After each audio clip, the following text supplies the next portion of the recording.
여러분 안녕하세요. 비바미 신발 홍자입니다. 오늘은 중국 경기 악화 원인과 대응에 대해서 말씀드리겠습니다. 최근 들어서 중국 경기에 대한 부정적인 시각이 급증했습니다. 그래도 중국인데라며 중국 경기 침체론을 부정하던 사람들도 이제는 중국 경기에 대해서 수긍하는 것은 물론이고 더 강하게 말하는 사람들도 있죠. 그 촉발은 제가 보기에는 뭐 부동산 경기도 있지만은 청년 실업률 지난 6월 달에 21.3%로 발표됐죠.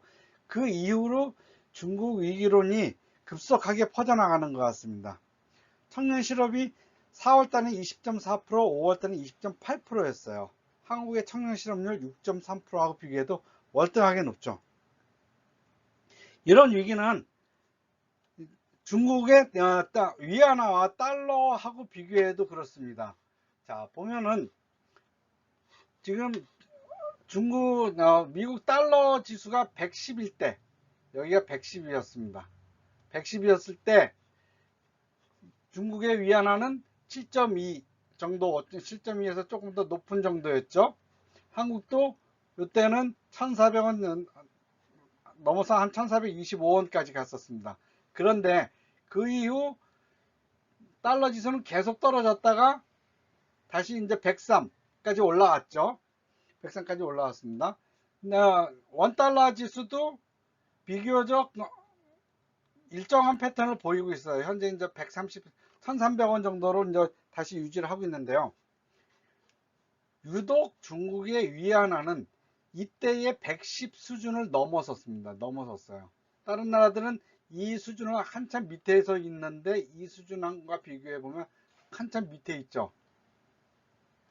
다시 올라가긴 하고 있습니다. 다시 올라가긴 하고 있는데 중국의 위안화하고 비교하면은 이미 중국의 위안화는 110이었을 때를 훨씬 넘어서고 있습니다.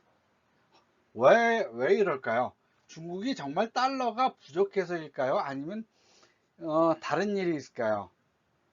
제가 보기에는 달러가 부족해서 그런 것 같습니다. 근데 중국의 미중 무역으로 해서 벌어들인 돈, 그것만 글로벌 무역을 해서 벌어들인 돈만 해도 무려 8조 달러, 거의 8조 달러입니다. 제가 찾은 통계로 보면은 2022년도에 3조 5,936억 달러, 수입이 2조 7,160억 달러로 약 8,776억 달러의 무역 흑자를 기록했습니다. 그리고 전체적으로 2004년부터 2023년, 2004년부터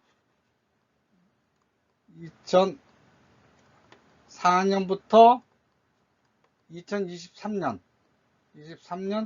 6월까지 그동안의 무역 흑자가 무려 무역자가 8조 달러인가? 7조 4천 7조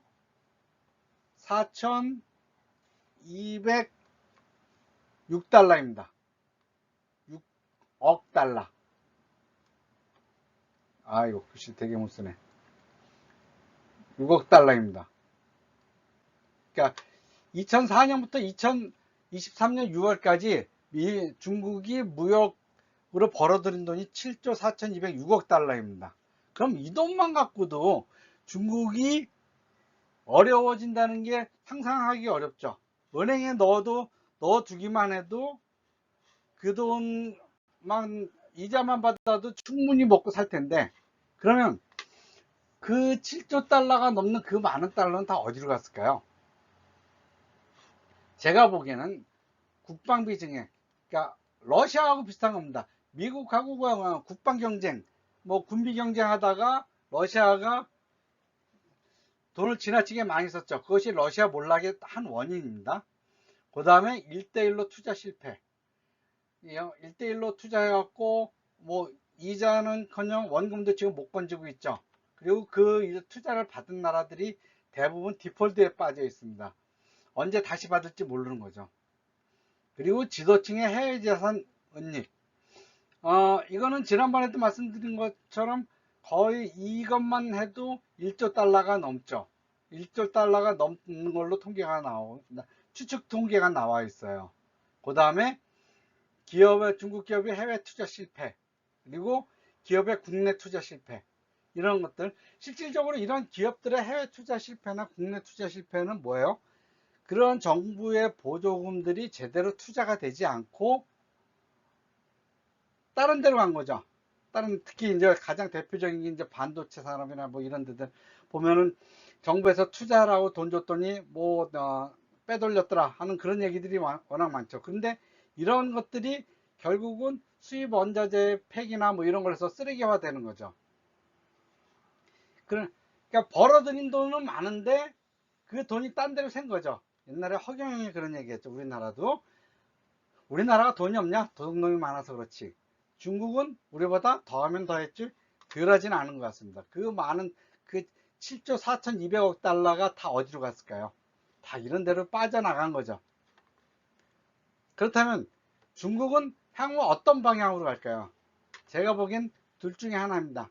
자유민주 대외 협력을 유연화해서 외국과의 협력, 그리고 외국인 투자를 다시 들어오게 하고, 그리고 외국인들이 다시 중국에 투자하게 하면서 중국 물건에 대한 반감을 없애는 거죠. 그래서 중국 물건이 다시 외국에서도 환영받게 하는 그러한 정책을 피면은 그래도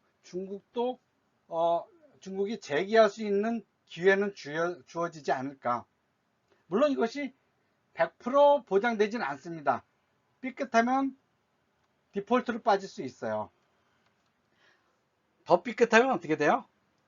중국 공산 체제의 그 몰락으로 넘어갈 수도 있겠죠. 이거 러시아가 추진하다가 잘못해서 다시 더 강한 공산주의도 아니고 일당 독재도 아니고 푸틴 독재로 넘어간 것이죠. 러시아의 실패 사례가 있습니다. 지금 베트남 같은 경우는 요 과정을 겪고 있고, 그 다음에 중국이 할 수 있는 것은 공산 체제를 강화하는 거예요. 이 지금 국민들의 불만들이 많이 쌓여지잖아요. 그러면은 디폴트한 지금 헝다나 벽계원 이런 데에서 지금 지불불능에 빠져 있고, 지어놓은 아파트를 짓다 말았으니 거기에 돈 들어간 사람들이 불만이 많을 거예요. 내 돈 내놔라 지금 하고 있지 않습니까? 그거를 지금 그 데모하는 거를 다 막았다면서요. 그리고 데모하는 사람들 다 해산시켰답니다. 그런 것처럼 공산체제를 강화하는 거죠. 그러니까 국민들이 손해본 건 손해본 것이고, 공산 독재는 유지해야겠다, 공산 체제는 유지하겠다 하면서 대국민 억압을 강화하는 겁니다. 근데 결국은 이 길은 뭐예요? 제가 보기에는 무조건 디폴트로 빠질 겁니다.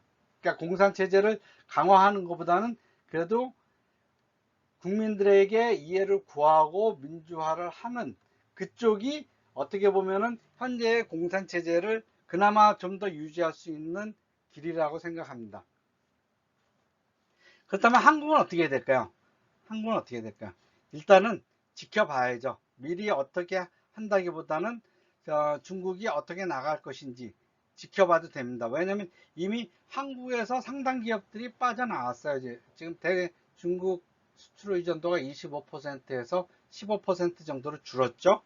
그러니까 중국이 어떻게 할 것이냐라는 것을 지켜봐도 되겠습니다. 우리가 그러니까 급박성은 많이 사라졌다고 봅니다. 그런데 아까도 말씀드린 것처럼 가는 방향은 대략 정해져 있어요. 중국이 자유민주체제 그리고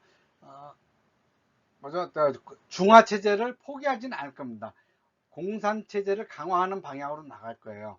근데 이 안에서 세부적인 것들은 몇 개가 있겠죠. 해외여행 자유화나 뭐 한한령 뭐를 좀 약화시킨다든가 대외 협력을 좀 더 유연하게 한다든가 그러한 그 세부적인 디테일에서의 약간 변화는 여러 가지가 나오긴 하겠지만 결국은 이 체제로 갈 겁니다.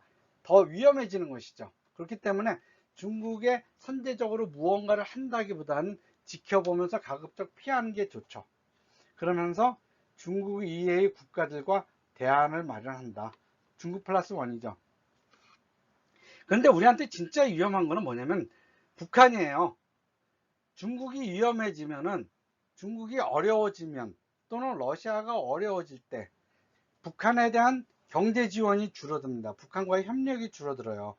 그래서 러시아가 무너질 때 북한이 뭘 했어요? 고난의 행군을 했잖아요. 지금 러시아도 그렇고 중국도 그렇고 굉장히 어려워지는 상황입니다. 그러면 북한의 경제는 더욱 어려워지겠죠. 그런데 북한이 어려워진다고 그러면 그래 남한하고 협력하자 라고 하진 않을 것 같아요. 그러면 북한의 김정은 위원장한테 어떤 그 탈출구를 마련해 줘야 돼요. 그 탈출구가 뭐예요? 저는 북미 동맹 체결이라고 봅니다. 아마 처음에는 그래 남한을 배제하고 나는 미국하고만 상대하겠다 라고 나올 거예요. 늘 그래 왔으니까 뭐 그래도 좋다는 것이죠. 그래 그러면 북미 동맹을 체결해. 남한은 볼게. 내가 밖에서 볼게.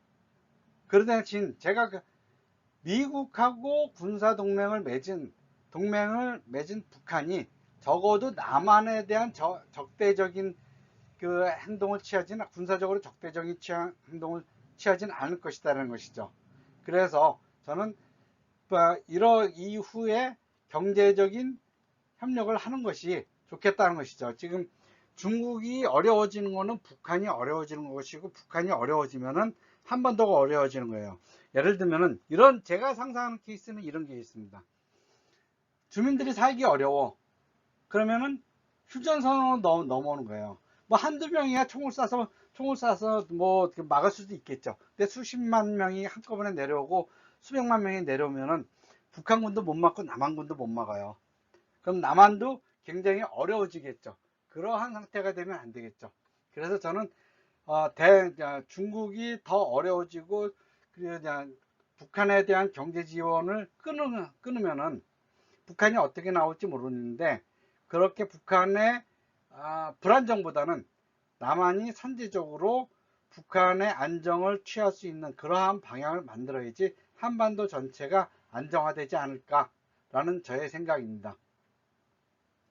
이것으로서 중국 경기 악화 원인과 대응에 대해서 말씀드렸습니다. 좀 더 자세한 것은 초강달러 시대 돈의 흐름과 트레이드 워 두 권을 읽어봐 주시기 바랍니다.